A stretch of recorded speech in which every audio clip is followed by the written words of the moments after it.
Selamat pagi jemaat yang dikasihi Tuhan. Kita sekarang ini memasuki minggu pertama pada bulan Oktober.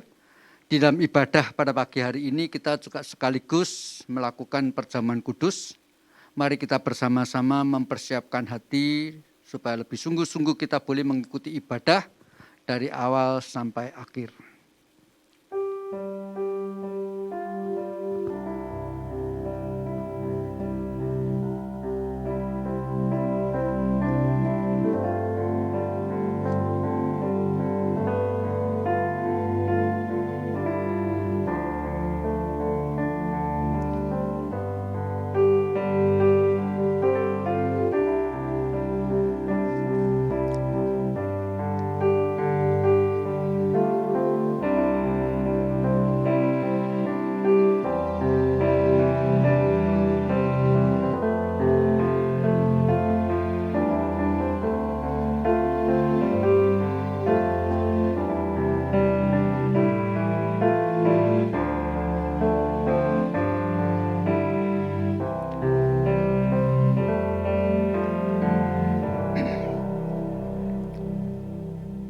Pertolongan kita adalah dalam nama Tuhan yang menjadikan langit dan bumi, yang setianya sampai selama-lamanya dan tidak meninggalkan pekerjaan tangannya.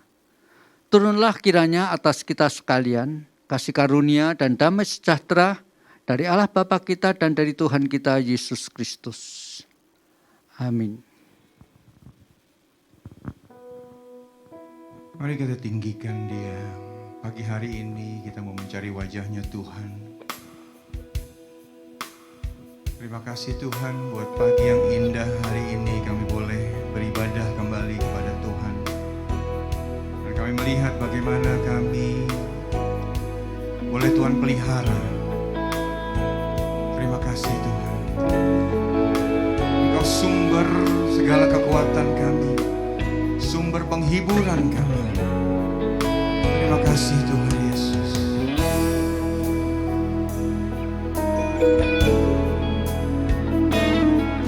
Ku cari wajah-Mu, temukan kasih-Mu. Kau bukan Tuhan yang jauh dariku.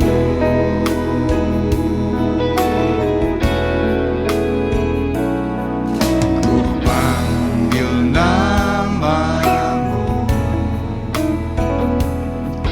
ku dengar jawab-Mu. Kau Tuhan yang selalu dengar seruan hatiku.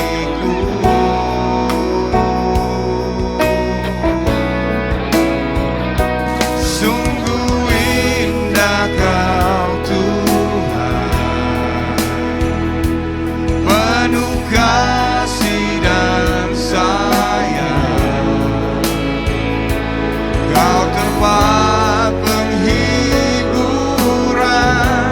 bagi setiap hati yang terluka. Sungguh indah Kau Tuhan, menara perlindungan. Kau sumber kekuatan bagi semua orang yang membutuhkan.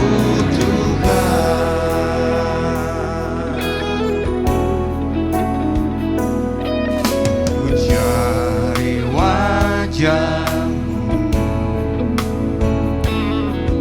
temukan kasih-Mu.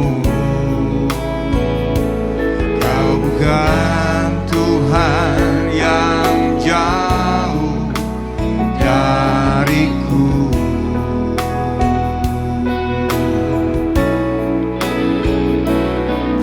Ku panggil nama-Mu,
Mari kita berdoa.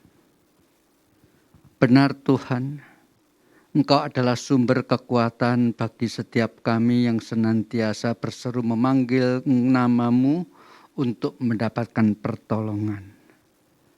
Bahkan setiap hari, setiap saat ya Tuhan.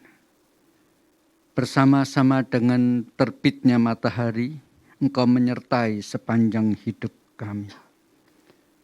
Kami sekali lagi Tuhan datang mengucap syukur kepadamu di tengah-tengah kesulitan yang kami rasakan khususnya setelah pandemi ini. Kami tetap merasa waktu boleh berjalan begitu cepat dan tanpa terasa kami sudah memasuki bulan Oktober.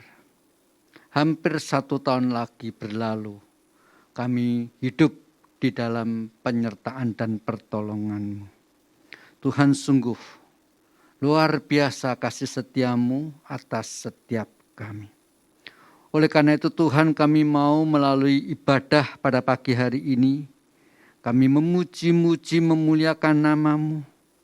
Melalui firman yang kami baca dan kami renungkan, sekali lagi kami mau Tuhan mengakui bahwa sungguh Engkau luar biasa bagi kami. Bahkan khususnya ketika nanti kami menerima roti dan anggur sebagai lambang tubuh dan darah-Mu. Kami mau mengucap syukur karena kasih dan pengorbanan-Mu, memberikan pengampunan bahkan keselamatan bagi setiap orang yang beriman dan percaya. Tuhan, kami serahkan ibadah kami ini sepenuhnya dari awal sampai akhir ke dalam tangan-Mu. Hadirlah Engkau Tuhan di tempat ini, bahkan juga di setiap tempat, di setiap rumah di mana jemaat-Mu ini sekarang sedang ikut ibadah ini. Bahkan setiap orang yang waktu-waktu selanjutnya mendengar firman Tuhan yang sudah diupload di YouTube juga boleh mendapatkan berkat dan kekuatan daripada-Mu. Terpujilah Engkau Tuhan, dan kami menaikkan doa ini di dalam nama Tuhan kami, Yesus Kristus. Amin. Shalom jemaat Tuhan, selamat hari Minggu, Tuhan Yesus memberkati. Haleluya. Kita memiliki Tuhan Yesus sebagai kebenaran yang menyelamatkan kita. Yesusku penyelamatku, amin.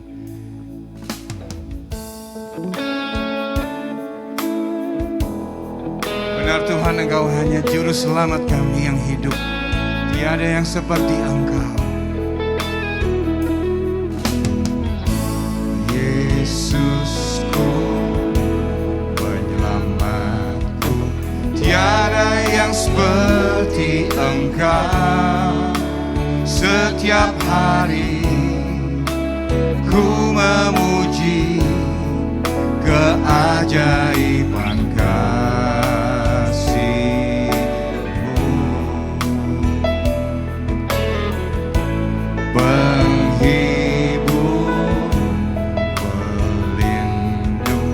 Menara kekuatan, biarlah semua yang bernafas tak berhenti menyembah-Mu. Nyanyi dan bersoraklah bagi Dia, pujian hormat kuasa bagi Raja. Gunung tunduk, laut bergelora mendengar nama-Mu. Ku bersuka atas perbuatan-Mu, selamanya ku kasihi Engkau Tuhan. Tiada janji seperti yang ada padamu.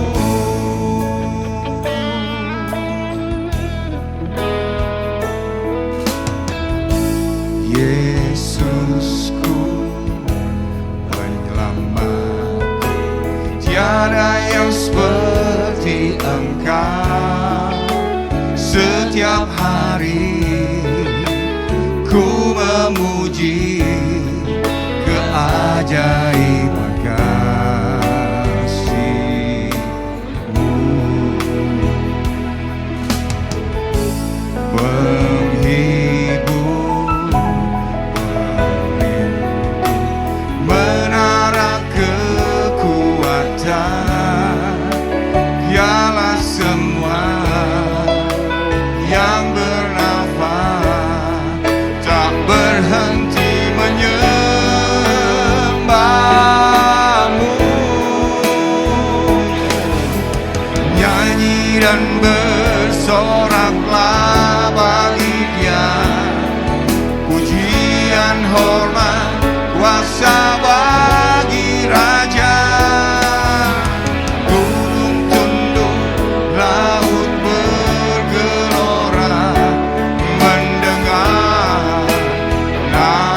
janji seperti yang ada pada Tuhan Yesus.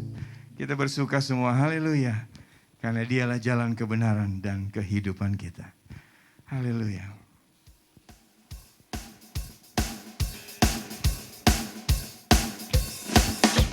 Mari kita tepuk tangan semua.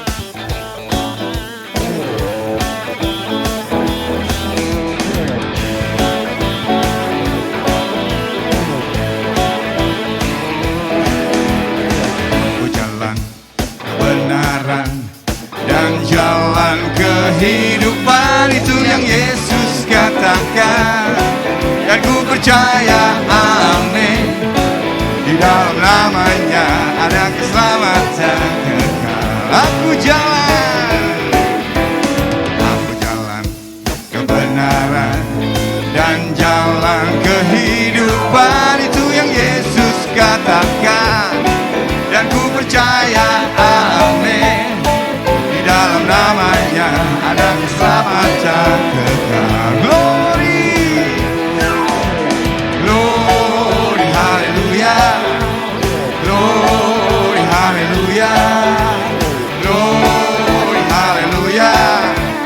Glory, haleluya. Di dalam namanya ada keselamatan kekal.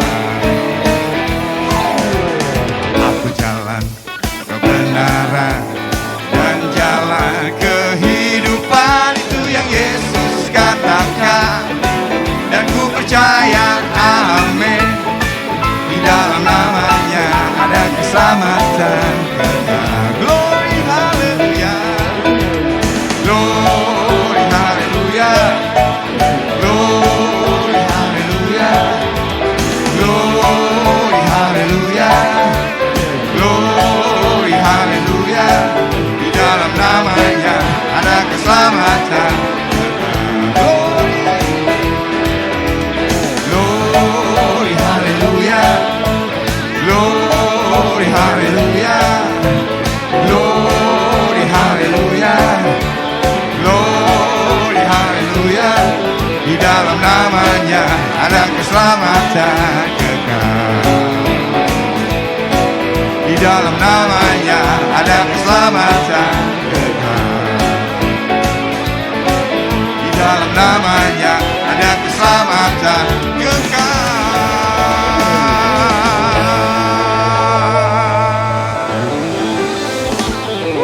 Haleluya. Glory, haleluya. Glory, haleluya. Haleluya. Mari kita persiapkan hati kita mendapatkan berkat Tuhan melalui firman-Nya.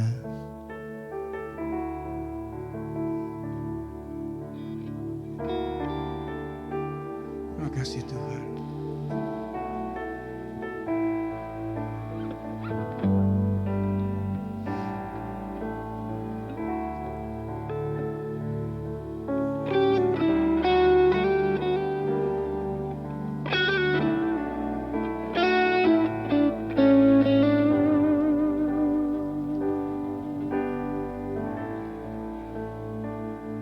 Ku percaya Kau Tuhan yang tak pernah gagal, menjadikanku lebih dari pemenang. Ku percaya Kau Tuhan yang tak pernah lalai, menepati janji-janji-Mu. 2 Petrus 3 ayat yang ke-9 mengatakan, Tuhan tidak lalai menepati janjinya. Sekalipun ada orang yang menganggapnya sebagai kelalaian, tetapi Ia sabar terhadap kamu, karena Ia menghendaki supaya jangan ada yang binasa, melainkan supaya semua orang berbalik dan bertobat.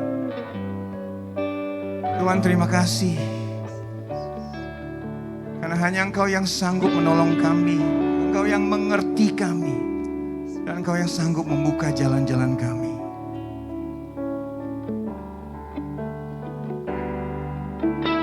Engkau yang lebih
percaya Kau Tuhan yang tak pernah gagal. Amin.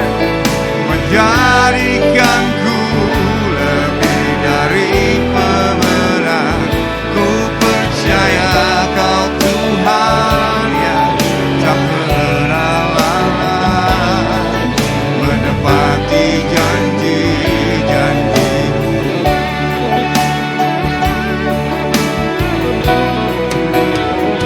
Ku percaya Kau Tuhan yang tak pernah gagal, menjadikanku lebih dari pemenang.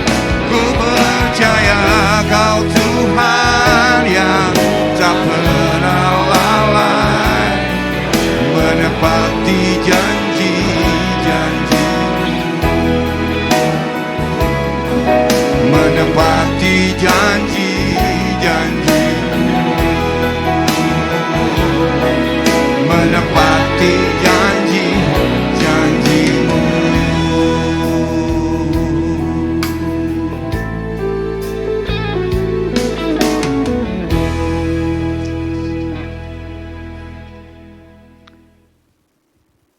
Mari kita bersama-sama masuk di dalam doa. Tuhan, seperti pagi hari ketika awan gelap, kami tidak sanggup melihat sinar matahari, tetapi sesungguhnya matahari tetap terbit dan bersinar di balik awan yang gelap. Demikian juga kadang-kadang kami merasa Engkau belum melaksanakan janji-Mu. Tetapi sesungguhnya Engkau adalah Allah yang setia, yang selalu menggenapi janji-Mu.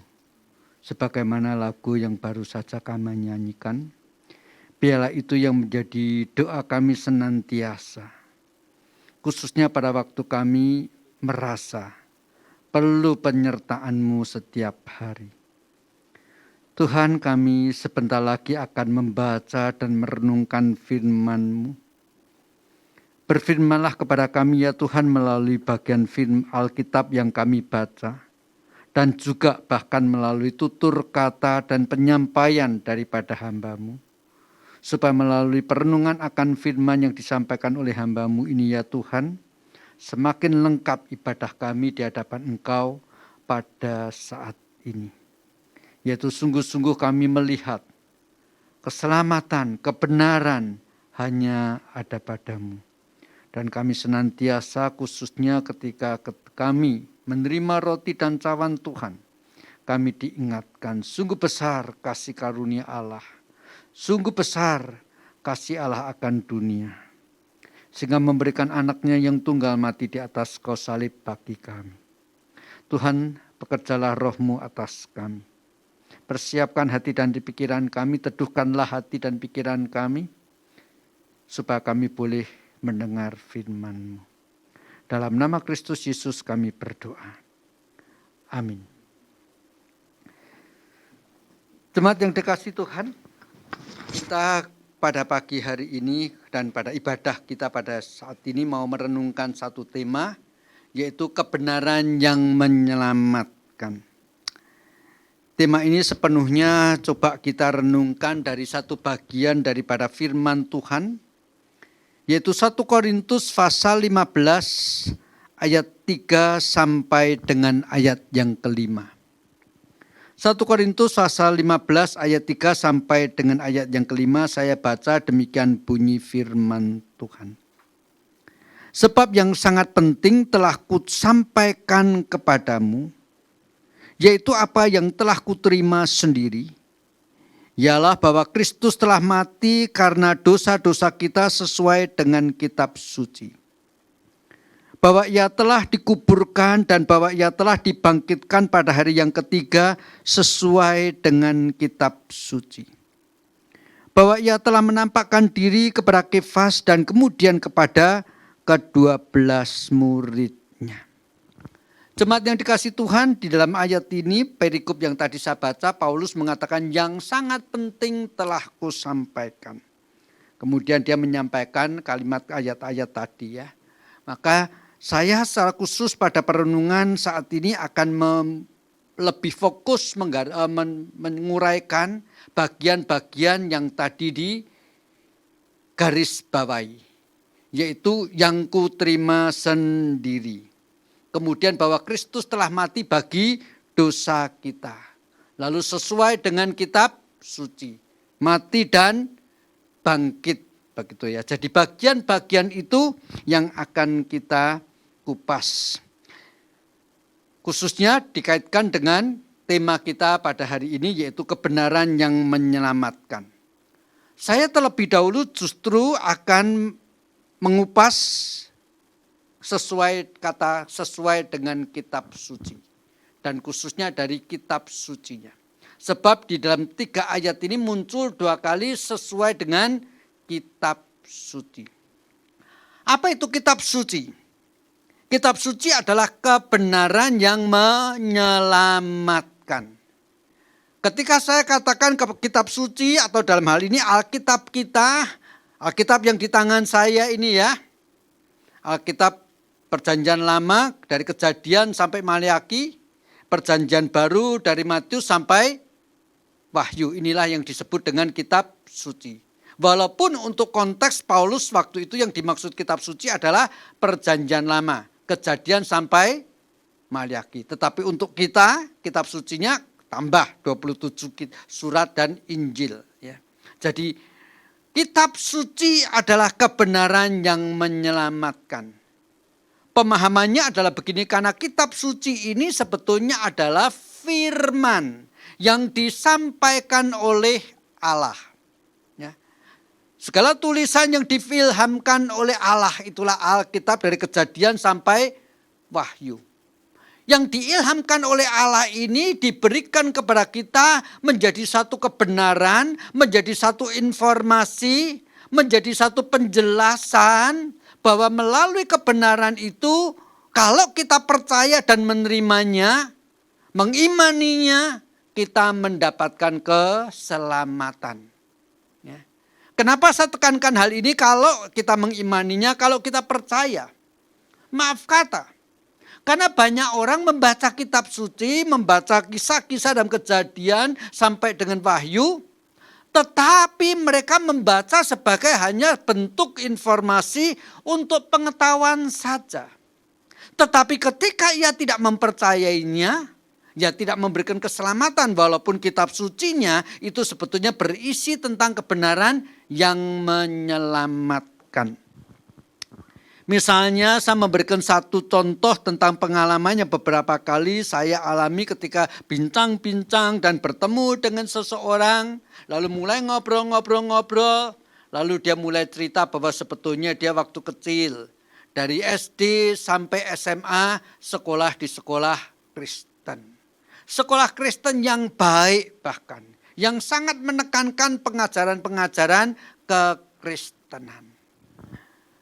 Tetapi karena saya tahu bahwa dia ini bukan orang Kristen, walaupun sekolah di sekolah Kristen kan jadi pengen tahu. Lalu tanya, oh iya dari SD sampai SMA sekolah di sekolah Kristen ini. Lalu kenapa sekarang kamu ini tetap mempeluk agama Buddha? Lalu dia menjelaskan, iyalah saya cuma lihat apa yang saya terima di sekolah, lalu tugas-tugas baca Alkitab yang diberikan oleh sekolah Kristen, ya saya cuma baca sebagai pengetahuan aja. Anggap aja saya kayak baca cerita Kuping Ho. Ya. Jadi kitab suci adalah kebenaran yang menyelamatkan karena isinya firman Tuhan. Isinya tentang informasi bagaimana manusia boleh mendapatkan keselamatan, tetapi tidak berhenti sampai hanya membaca tok. Tetapi orang yang percaya dan menerima bahwa apa yang ditulis dalam Alkitab ini benar adanya dan diyakini juga sampai ke dalam hatinya. Kitab suci menjadi keselamatan, menjadi kebenaran yang menyelamatkan. Ini poin pertama ketika kita berbicara tentang kebenaran yang menyelamatkan, bisa dalam konotasi itu Alkitab. Tetapi lebih penting lagi sebetulnya Alkitab ini berbicara tentang Kristus yang diutus oleh Allah Bapa. Bahkan Allah yang menjadi manusia yang menyelamatkan orang berdosa. Maka dalam pengertian ini kebenaran yang menyelamatkan adalah berbicara tentang Kristus yang disaksikan oleh Alkitab, bahwa Kristus adalah diutus oleh Allah Bapa. Dia adalah jalan, kebenaran, dan hidup. Tidak ada seorang pun yang dapat selamat tanpa melalui Kristus. Maka di dalam pemahaman ini kebenaran yang menyelamatkan itu jelas menunjuk kepada Kristus yang disaksikan oleh Alkitab. Dalam hal ini kitab suci. Itu sebabnya di dalam 3 ayat yang relatif pendek dan singkat muncul penegasan oleh Paulus 2 kali sesuai dengan kitab suci. Dan maka ketika dibicara apa sih yang dikatakan oleh kitab suci? Tentang Kristus. Maka khususnya tentang Kristus kemudian Paulus menjelaskan lebih detail lagi. Maka sekarang kita mulai masuk kepada bagian yang kedua, yaitu bahwa Kristus telah mati bagi dosa-dosa. Artinya kitab suci memang menjelaskan perjanjian lama khususnya bahkan sebelum perjanjian baru ditulis. Karena Paulus ketika berbicara tentang itu belum ada perjanjian baru. Perjanjian lama dengan jelas dari Kejadian sampai dengan Maliaki berulang kali baik Musa maupun para nabi-nabi itu berbicara tentang Kristus yang diutus oleh Allah untuk menjadi korban mengampuni dosa manusia. Itu sebabnya jikalau kita bandingkan dengan penjelasan-penjelasan baik Rasul Paulus maupun yang ditulis di dalam Ibrani dikatakan sesungguhnya bukan darah domba jantan maupun darah lembu yang menyelamatkan. Tetapi adalah darah anak domba yang tidak bercacat celah yaitu Kristus sendiri. Nah, berbicara tentang Kristus yang mati dan dikuburkan. Tadi dikatakan begitu dalam ayat ini sebetulnya mau berbicara Kristus ini hurufiah benar-benar waktu disalibkan di atas kayu salib itu mati bukan pingsan. Menjadi hal yang sangat tidak masuk akal. Kristus yang sebelum dipakukan di atas kayu salib disiksa begitu rupa. Kalau kita melihat film The Passion of Christ, itu dia dicemeti 39 kali sampai punggungnya pecah lalu kemudian disalibkan. Dia hanya pingsan. Dan kalaupun pingsan, masuk pingsan 3 hari tiba-tiba bangkit. Tanpa diobatin. Jadi sebetulnya pengertian mati dan dikuburkan mau menegaskan Kristus hurufiah mati. Tetapi Paulus ketika dalam 1 Korintus pasal 15 mengatakan Kristus ini hurufiah sungguh-sungguh mati, bukan hanya mati suri, bukan hanya pingsan. Dia tidak berhenti sampai kepada fakta bahwa Kristus mati di atas kayu salib, tetapi harus diberikan penjelasan mati karena dosa-dosa kita. Yaitu orang-orang yang beriman pada Yesus adalah kebenaran yang menyelamatkan. Kenapa perlu ditegaskan seperti ini? Sebab fakta bahwa Yesus mati dan dikuburkan itu bisa mempunyai pengertian yang berbeda-beda bagi orang yang berbeda-beda. Saya memberikan 4 contoh saja. Kalau kita misalnya bertanya kepada Pilatus, kenapa Yesus mati di kayu salib? Lalu dengan menarik nafas, ya, Pilatus mengatakan, ya gimana? Sebetulnya aku sudah berusaha untuk menyelamatkan dia karena aku tahu dia tidak bersalah. Dia sebetulnya diperhadapkan kepadaku oleh karena kebencian daripada imam-imam. Saya tahu persis dia tidak bersalah. Apalagi istri saya ini semalam mendapatkan satu mimpi yang sangat ilahi walaupun istri saya itu sebetulnya juga tidak kenal Yesus. Tetapi dari mimpi itu dia mendapat pesan jangan melakukan hal-hal yang tidak benar terhadap orang ini dan cepat-cepat istri saya itu kasih tahu saya. Jadi saya tahu persis Kristus itu mati di atas kayu salib bukan karena kesalahannya. Tapi saya tidak berdaya. Sama dengan berbagai macam cara untuk mencoba melepaskan dia. Bahkan orang yang paling jahat saya sandingkan di samping Kristus. Saya tanya kepada khayalak ramai. Siapa yang ingin kamu bebaskan? Yesus dari Nazaret ini atau penjahat besar yang namanya Barabas? Saya pikir pasti mereka pilih Yesus. Di luar dugaan. Mereka memilih Barabas yang dibebaskan. Ya sudah, mau apa lagi? Mereka udah mulai anarkis. Masa sudah mulai tidak bisa terkontrol. Terpaksa saya membasuh tangan saya sebagai tanda. Saya tidak bertanggung jawab atas nyawa orang ini. Maka saya izinkan dia disalibkan. Itulah penjelasan daripada Pilatus. Kalau kita bertanya kenapa Tuhan Yesus mati di atas kayu salib. Pilatus akan berkata, saya sudah berusaha semaksimal mungkin untuk mencoba menyelamatkan. Pilatus menyelamatkan Yesus. Lucu. Tetapi itulah konsep yang dimiliki oleh Pilatus.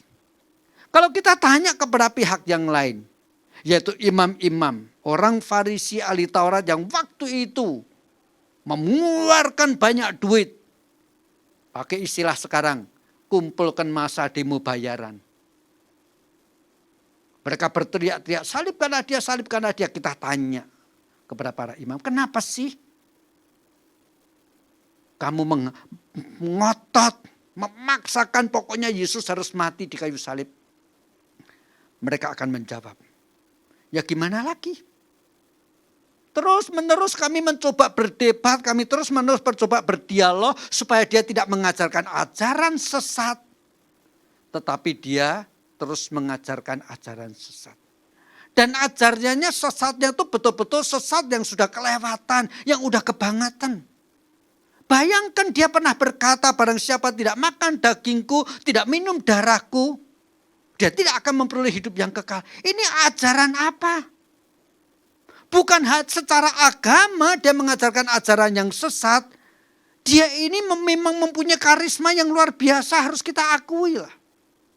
Tetapi celakanya dengan karisma yang begitu luar biasa, dia ada kecenderungan rupanya mau memberontak menggulingkan kekaisaran Romawi. Itu sebabnya dia terus-menerus mengajarkan hal kerajaan surga, hal kerajaan Allah. Terkesan dia sedang mau mengadakan sebuah revolusi, pemberontakan. Tetapi celakanya pemberontakan yang ngawur tanpa strategik. Kenapa engkau mengatakan demikian? Coba bayangkan. Dia pernah berkata loh, lihat. Aku mengutus kamu seperti domba ke tengah-tengah serigala. Ini kan pemberontakan yang ngawur, yang tanpa strategi. Kayak nggak tahu saja bahwa pasukan-pasukan Romawi terkenal sangat sadis, kuat, dan sulit dikalahkan. Dia sendiri yang ngakuin loh. Mau mendirikan kerajaan surga, tapi mengutus pengikut-pengikutnya mati dibantai oleh gerombolan serigala. Dalam hal ini pasukan Romawi. Tanpa sungkan-sungkan, hanya mengandalkan emosi, hanya mengandalkan masa sifat nasionalis mengatakan mengutus domba di tengah-tengah serigala. Ajaran macam apa ini? Gerakan macam apa ini? Coba pikir, apa enggak pantas orang seperti ini mati di kayu salib? Kalau kita bertanya imam-imam kepala, mereka akan menjawab seperti ini. Tetapi kalau kita bertanya kepada kelompok yang lain, kelompok masyarakat yang sebetulnya simpatik dengan Tuhan Yesus, tetapi belum sampai pada tahap percaya, kita bertanya, menurut engkau, kenapa Yesus mati di atas kayu salib? Tragis memang. Dia orang baik. Dia punya kuasa. Tuhan urapi dia dengan kuasa melakukan mujizat. Orang sakit apapun bisa dijamah oleh dia sembuh. Bahkan beberapa kali dia membangkitkan orang mati. Tetapi ya memang gimana ya. Dia kritikannya terlalu tajam kepada kelompok imam-imam. Dia mencoba mendongkel tradisi yang sudah begitu lama, yang sudah disepakati untuk menjadi syariah yang dijalankan oleh orang Yahudi. Ya, dia orang baik. Dia menjadi berkat bagi banyak orang. Tetapi kritikan-kritikan yang terlalu tajam, membongkar ajaran-ajaran yang dianggap keliru, walaupun saya pikir-pikir benar juga sih kritikannya. Tetapi namanya satu kelompok imam orang Farisi itu kan satu lembaga yang sudah otoriter, yang sudah begitu lama mempertahankan status quo-nya. Mereka iri. Maka kemudian membawa ke hadapan Pilatus untuk disalibkan. Tragis sih. Sayang ya. Orang sebaik dia harus mati dengan cara tragis di atas kayu salib. Ini penjelasan dari kelompok orang-orang yang simpatik. Mungkin penjelasan dari beberapa orang yang pernah mengidap penyakit yang tidak tersembuhkan dan tangan Yesus menjamah dan menyembuhkan. Tetapi penjelasan itu semua tidak membawa kepada keselamatan. Maka Paulus berkata, kebenaran yang menyelamatkan yaitu ketika kita mengakui bahwa Yesus mati itu karena dosa-dosa kita. Dan itu dikatakan, ditegaskan sesuai dengan kitab suci. Maka saya kembali lagi menjelaskan tentang kitab suci. Yang tadi sebetulnya sudah saya singgung dikit. Kitab suci dalam hal ini perjanjian lama misalnya jelas berbicara memang. Sejak begitu manusia jatuh dalam dosa dalam Kejadian pasal 3 ayat 15 dikatakan aku akan mengadakan permusuhan antara keturunanmu dengan keturunan perempuan. Ayat ini seringkali disebut sebagai proto-evangelium. Yaitu adalah satu pekabaran Injil yang paling mula-mula. Lalu seterusnya di dalam kitab nabi-nabi khususnya Nabi Yesaya misalnya dikatakan dia adalah hambaku yang setiawan dan menderita. Bahkan upacara pengorban penebusan dosa melalui pemotongan kambing. Bahwa misalnya ketika Musa mau memimpin bangsa Israel keluar dari Mesir. Darah domba dioleskan di ambang pintu. Semua itu sebetulnya adalah simbol yang menunjuk kepada Kristus. Itu sebabnya dikatakan Kristus mati itu sesuai dengan kitab suci. Baik ayat-ayat yang secara eksplisit mengatakan Kristus Mesias akan datang mengampuni dosa maupun melalui simbol-simbol dan seremonial agamawi yang dilakukan oleh orang Yahudi pada waktu itu. Itu sebabnya dikatakan sesuai dengan kitab suci. Maka kemudian dikatakan kalimat selanjutnya yang digarisbawahi yang harus kita kupas adalah ketika dia mati bagi dosa kita tidak berhenti sampai di sana. Pada hari yang ketiga dia bangkit. Kata bangkit ini juga dikatakan sesuai dengan kitab suci. Mazmur Daud, Nabi Yesaya, dalam Yesaya pasal 53 mengatakan, setelah dia digantungkan di kayu salib mengalami kesengsaraan, Tuhan akan memberikan kepadanya umur yang panjang. Melihat pengikut-pengikutnya, artinya apa? Konsep kebangkitan. Jadi kebangkitan Kristus juga sudah dijelaskan di dalam perjanjian lama itu akan terjadi. Itu sebabnya bahkan Tuhan Yesus juga berkata sesuai dengan kitab suci perjanjian lama. Sama seperti Yunus ada di dalam perut ikan 3 hari 3 malam. Demikian juga anak manusia mati tetapi akan bangkit pada hari yang ketiga. Maka kebangkitan Tuhan Yesus pada hari yang ketiga bukan hoax. Tapi satu realita karena Alkitab dalam hal ini perjanjian lama sebelumnya sudah menubuatkannya dan murid-muridnya menyaksikan. Jemaat yang dikasihi Tuhan, kita tahu persis pada waktu Tuhan Yesus ditangkap bahkan belum mati. Yang paling berani daripada murid-murid Tuhan Yesus, Petrus pun menyangkal 3 kali. Kalau Tuhan Yesus ini setelah mati, jenazahnya dicuri oleh murid-murid, itu isu ya yang diviralkan pada zaman itu sangat tidak masuk akal. Sebab Petrus itu loh takutnya begitu rupa. Masa dia mencuri lalu keberanian macam apa? Dia mencuri mayat Tuhan Yesus. Sebelum Yesus disalibkan dia sudah ketakutan. Lalu kalaupun dia punya keberanian, jangan lupa Injil mencatat kuburnya itu dijaga oleh prajurit-prajurit. Ya kan? Bagaimana mungkin mereka bisa mencuri? Yang selanjutnya, yang ketiga adalah begini. Kalau itu mereka mencuri mayat Tuhan Yesus, mereka itu goblok sekali. Bodoh sekali. Rela mati akhirnya mengabarkan Injil demi sesuatu yang bohong, yaitu apa? Mengatakan Yesus bangkit pada mereka yang paling tahu mayatnya kita dicuri oleh mereka sendiri. Ini sesuatu yang tidak masuk akal. Dan yang keempat sebetulnya bagi saya yang paling penting. Ketika Petrus dan rasul-rasul yang lain mulai mengabarkan Injil setelah Yesus bangkit dan menampakkan diri itu, mereka selalu melakukan mujizat dalam nama Tuhan Yesus. Dalam kuasa Kristus yang bangkit. Misalnya yang paling terkenal ketika Petrus dan Yohanes sedang mau pergi bersembayang, dia melihat seorang yang lumpuh. Mereka orang lumpuh ini minta-minta. Petrus berkata, emas dan perakku tidak punya. Tetapi apa yang ada padaku? Dalam nama Yesus orang Nazaret itu bangkitlah dan berjalanlah. Dan luar biasa. Orang lumpuh itu langsung berjalan. Kalau Kristus mati dan tidak bangkit, bagaimana mungkin Kristus yang mati hanya disebut namanya sanggup membangkitkan, sanggup menyembuhkan orang yang lumpuh. Maka itu sebabnya dikatakan sesuai bahwa Kristus telah mati dan bangkit sesuai dengan kitab suci.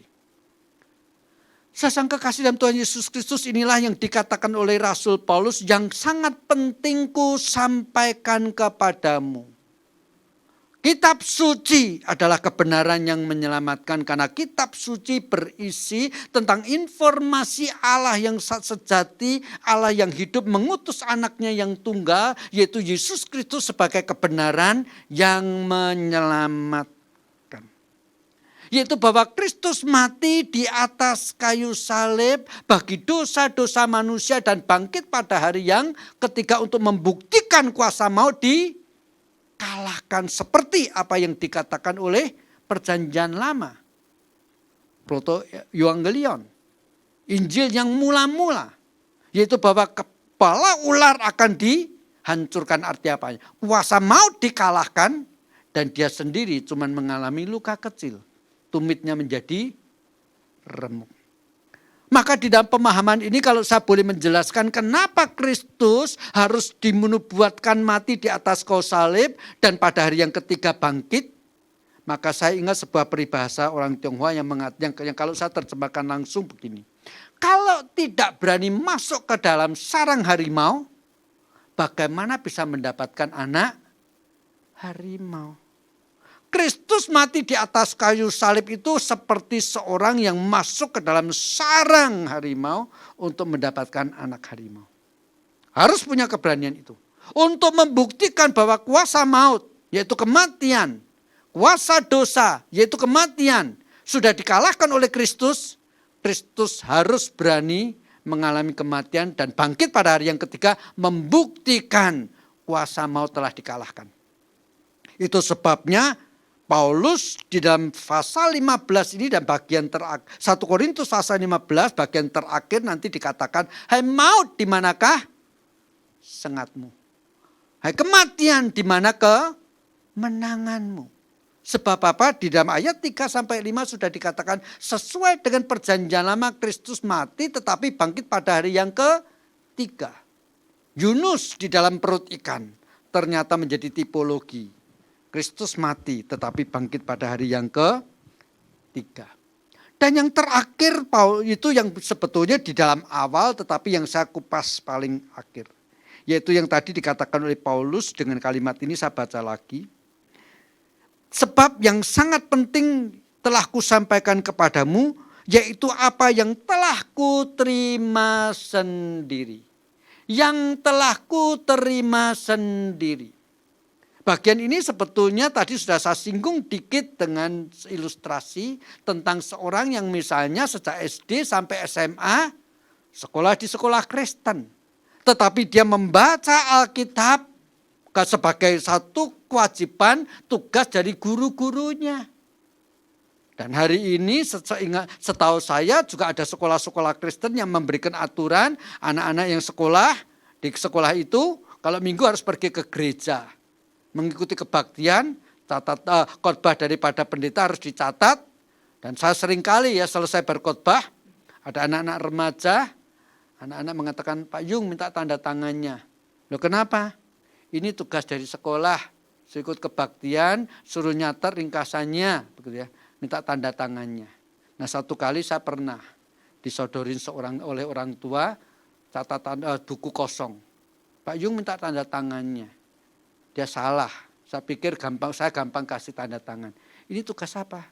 Untuk anak saya. Nah mana anakmu? Ini catatan kosong. Ya. Saya tidak bisa kasih tanda tangan. Ya pendeta kok kayak begitu. Justru kamu sebagai, tahu saya pendeta memperlakukan saya seperti itu, kamu yang kelewatan, saya jawabnya gitu. Ini sungguh-sungguh terjadi, saudara.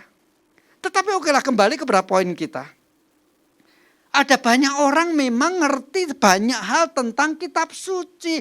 Yaitu misalnya, yaitu tadi karena tugas daripada guru agamanya, sekolah di sekolah Kristen. Tetapi tahu tak sobat gitu loh.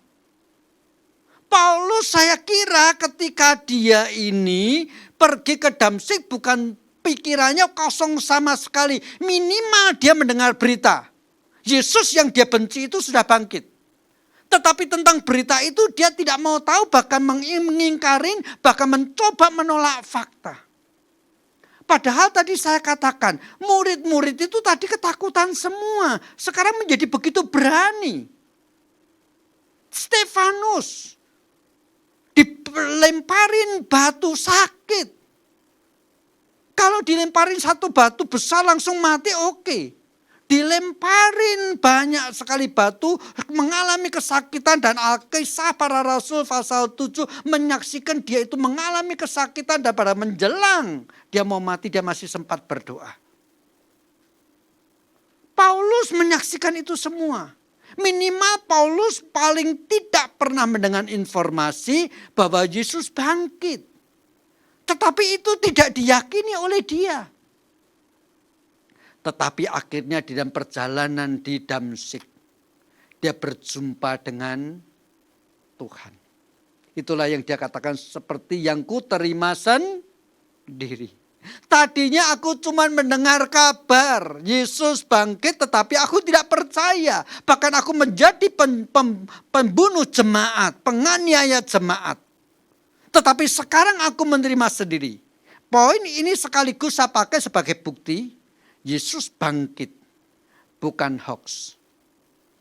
Karena Paulus jelas orang yang paling radikal, orang yang paling berusaha untuk menganiaya jemaat, tetapi akhirnya dia menjadi seorang rasul yang paling luar biasa justru memberitakan Injil.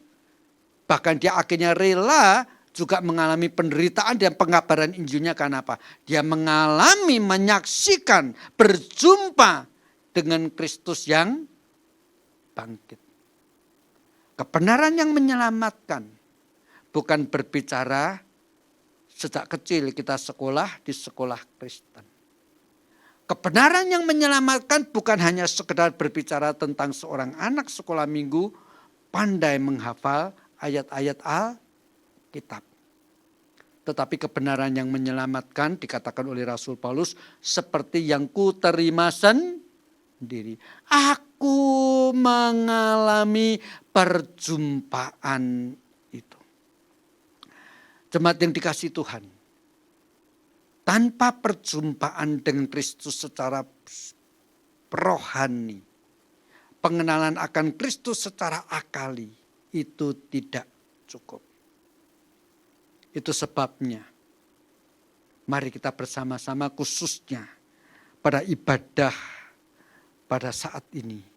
Ketika sebentar lagi kita menerima roti dan cawan Tuhan, yang sudah mempersiapkan itu di rumah, mengatakan Tuhan, aku menerima roti, menghirup anggur ini sebagai satu pengakuan. Aku menerima perjumpaan bersama-sama dengan Engkau. Bukan hanya secara akali, secara pengetahuan. Aku sungguh merasakan Engkau hidup di dalam hatiku. Aku sungguh merasakan bahwa Engkau menuntun jalan hidupku selangkah demi selangkah. Aku sungguh-sungguh merasakan pada saat-saat aku sedih, pada saat-saat aku lemah, pada saat-saat aku tidak tahu apa yang harus aku perbuat. Saat-saat itulah Engkau hadir di dalam kehidupanku. Seperti yang ku terima sendiri. Jikalau engkau sebagai orang Kristen sekarang ini sedang merasa, Tuhan kenapa engkau seolah-olah begitu jauh daripadaku, jangan sungkan-sungkan untuk berdoa. Tuhan, aku rindu mengalami engkau seperti dulu aku pernah mengalami engkau di dalam hidupku. Tuhan, pada saat-saat seperti ini 1,5 tahun lamanya bahkan sudah lebih. Kami dalam kesulitan. Kadang-kadang kami merasa engkau jauh meninggalkan kami. Tuhan, kami mau seperti dulu. Kami merasakan pengalaman dan menerima kehadiran-Mu di dalam hidupku. Mari kita bersama-sama masuk di dalam doa. Kepadamu Tuhan, sekali lagi kami datang. Khususnya setelah kami mendengar firman Tuhan. Bahkan sekarang ini kami mau menerima roti dan cawan Tuhan. Tuhan, biarlah melalui roti dan anggur sebagai lambang tubuh-Mu dan darah-Mu. Kami sekali lagi mengalami Engkau nyata dalam hidup kami. Terima kasih Tuhan. Dalam nama Kristus Yesus kami berdoa. Amin. Jemaat yang dikasihi Tuhan, sebelum kita menerima roti dan anggur, saya akan bacakan supaya kita diingatkan bahwa kita harus menerima itu di dalam kesungguhan.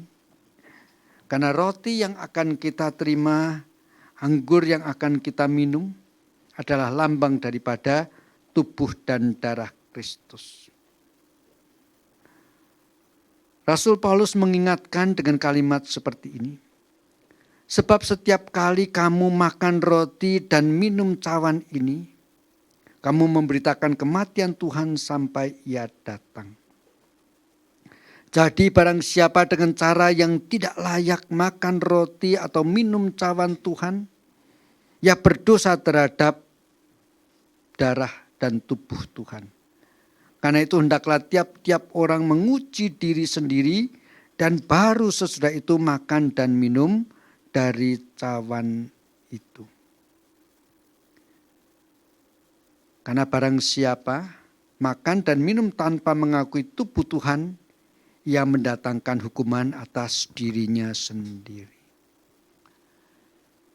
Jemaat yang dikasihi Tuhan, sebelum Tuhan Yesus dipakukan di atas kayu salib, pada perjamuan malam terakhir bersama-sama dengan muridnya, dia mengambil roti, memberkatinya, memecah-mecahkannya sambil berkata, inilah tubuhku yang dipecahkan karena kamu.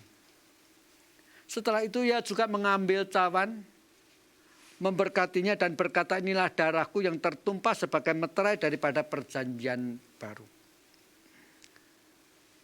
Mari kita bersama-sama menyanyikan lagu di Bukit Golgota, mempersiapkan hati untuk menerima roti dan cawan Tuhan.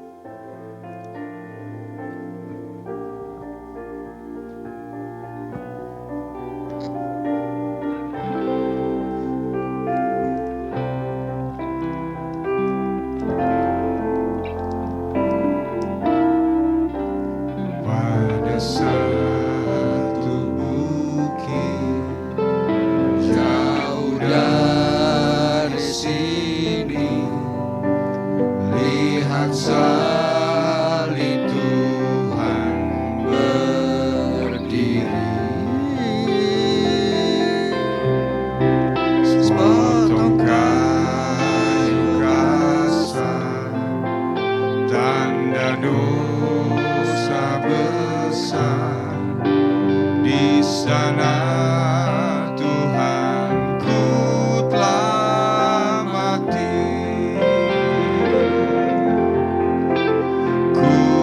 datang pada salib itu,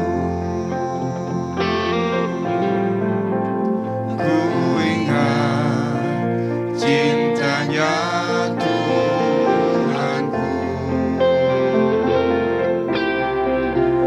dan ku datang pada kakinya.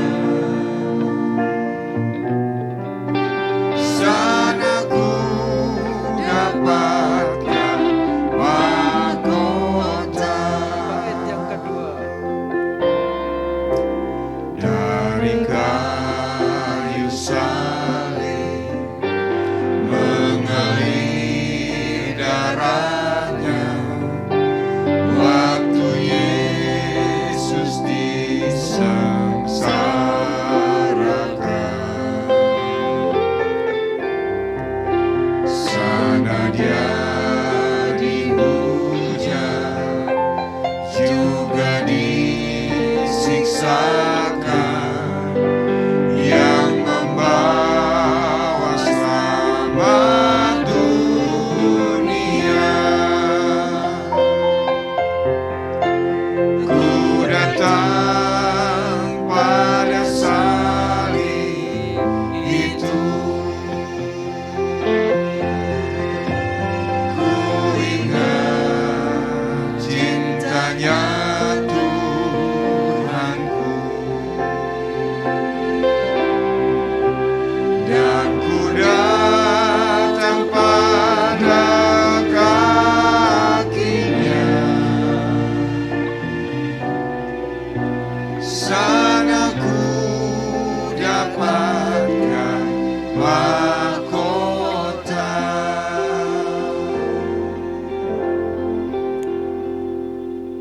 Mari jemaat yang mengikuti di rumah masing-masing yang sudah mempersiapkan mengikuti perjamuan kudus ini, saya undang untuk bangkit berdiri, mengangkat roti di tangan kanan, dan mari kita masuk di dalam doa sebelum kita menerimanya.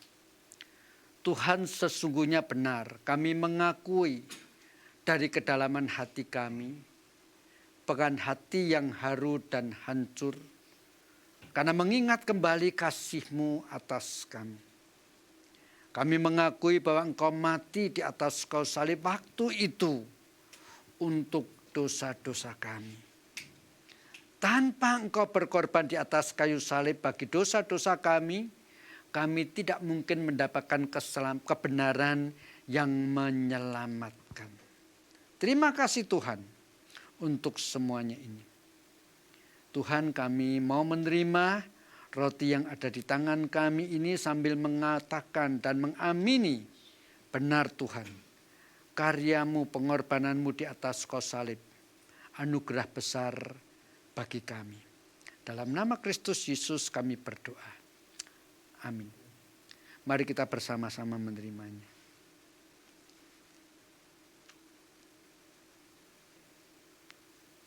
Mari kita mengangkat anggur dan kita masuk di dalam doa.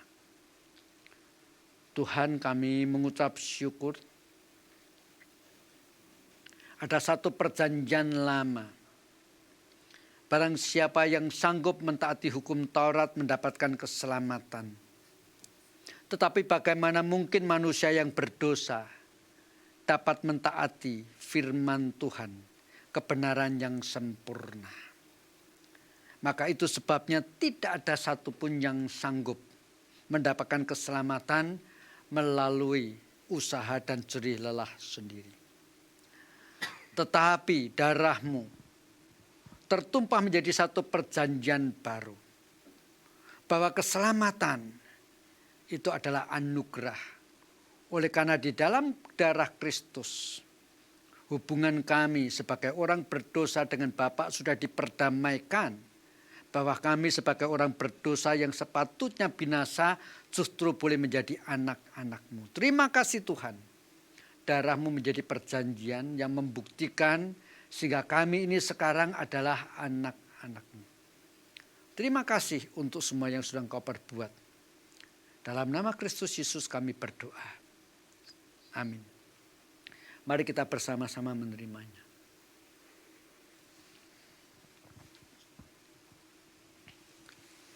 Dengan segenap umat percaya sepanjang zaman, mari kita bersama-sama menggerakkan pengakuan iman rasuli yang berbunyi demikian.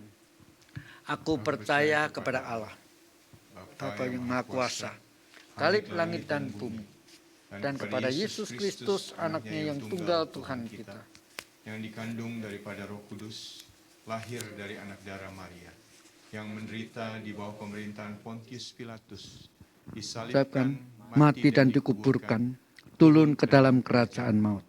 Pada hari yang ketiga, bangkit pula dari antara orang mati, naik ke surga, duduk di sebelah kanan Allah, Bapa yang Maha Kuasa, dan akan datang dari sana untuk menghakimi orang yang hidup dan yang mati. Aku percaya kepada Roh Kudus, gereja yang kudus dan am, persekutuan orang kudus, pengampunan dosa, kebangkitan daging, dan hidup yang kekal. Amin.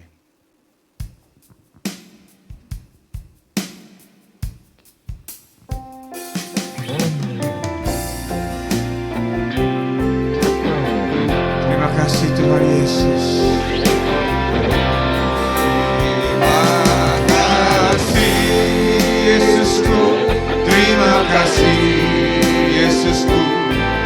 Puji syukur hanya bagi Tuhanku. Terima kasih Yesusku, terima kasih Yesusku. Puji syukur hanya bagi Tuhanku. Terima kasih Yesusku, terima kasih Yesusku. Puji syukur hanya bagi Tuhanku. Terima kasih Yesusku, terima kasih Yesusku. Puji syukur hanya bagi Tuhanku. Puji syukur hanya bagi Tuhanku. Puji syukur hanya bagi Tuhanku.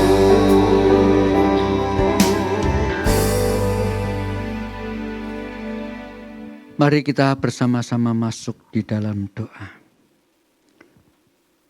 Kepadamu Tuhan kami menaikkan segala puji-pujian, rasa syukur kami, karena ketika kami masih berdosa, ketika kami masih seterumu, Engkau sudah mengutus anakmu yang tunggal, berkorban di atas kayu salib, mati bagi kami, bangkit pada hari yang ketiga, dan bahkan memberikan kepada kami janji-janji, mempersiapkan bagi kami warisan-warisan surgawi. Kami mengucap syukur Tuhan, di dalam Engkau ada pengharapan yang mulia, yang tidak dapat disediakan oleh dunia ini.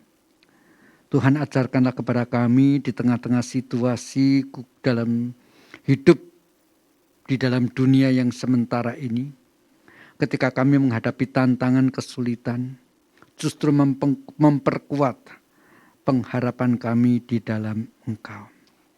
Dan kami percaya pengharapan kami di dalam Engkau tidak sia-sia dan tidak mengecewakan, sebab Engkau sudah bangkit. Terima kasih Tuhan, kami boleh merasakan benar-benar melalui ibadah hari ini kami dikuatkan dalam segala hal. Itu sebabnya hamba-Mu berdoa untuk setiap jemaat-Mu yang ada di rumah masing-masing, yang sedang dalam kesulitan, yang sedang dalam kesedihan.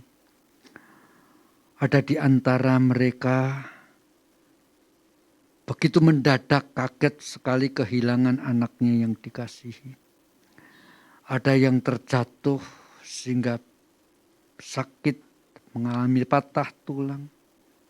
Dan masih banyak hal pergumulan-pergumulan yang dialami setiap jemaat-Mu secara berbeda-beda. Tetapi kami tahu satu hal ya Tuhan, melalui doa pada saat ini kami diingatkan Tuhan yang bangkit adalah Tuhan yang menyertai kami. Tuhan yang bangkit adalah bahkan Tuhan yang menguatkan kami. Tuhan yang bangkit adalah Tuhan yang merancang segala sesuatu, walaupun kadang-kadang ketika kami meneteskan air mata. Tetapi akhirnya kami akan melihat mendatangkan kebaikan. Tuhan, untuk mereka yang sekarang ini ketika mengalami kesedihan belum sanggup melihat kebaikan itu, kiranya Roh Kudus menolong. Melalui perenungan-perenungan yang terus-menerus ia lakukan, di dalam doa-doa pribadi mereka ketika mereka meneteskan air mata, hamba-Mu berdoa biarlah waktu itu mereka mengalami Engkau sendiri lewat doa-doa mereka. Mereka merasakan Kristus hadir di dalam doa mereka. Tuhan, kami serahkan jemaat-Mu satu persatu ke dalam tangan-Mu. Sebab Engkau adalah Allah yang mengasihi kami. Engkau Allah yang mengutus anak-Mu berkorban di atas kayu salib, memberikan tubuh dan darahnya menjadi keselamatan bagi kami. Dan di dalam nama Tuhan Yesus itulah kami berdoa. Bapa kami yang di surga, dikuduskanlah nama-Mu, datanglah kerajaan-Mu, jadilah kehendak-Mu di bumi seperti di surga. Berikanlah kami pada hari ini makanan kami yang secukupnya, dan ampunilah kami akan kesalahan kami, seperti kami juga mengampuni orang bersalah kepada kami. Dan janganlah membawa kami ke dalam pencobaan, tetapi lepaskanlah kami daripada yang jahat. Karena Engkaulah yang punya kerajaan dan kuasa dan kemuliaan sampai selama-lamanya. Amin. Bagi Bapa, Anak, dan Roh, puji, hormat, dan mulia, dulu, sekarang, tak berubah, hingga selama-lamanya.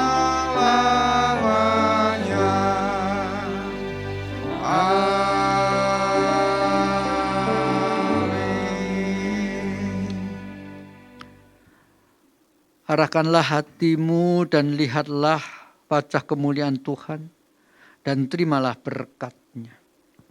Kiranya kasih karunia daripada Allah Bapa, cinta kasih dan damai sejahtera dari Tuhan Yesus Kristus, pimpinan dan penyertaan, pertolongan dan penghiburan, bahkan persekutuan di dalam Allah Roh Kudus, menyertai saudara-saudara sekarang ini sampai selama-lamanya. Amin. Amin. Amin. Amin.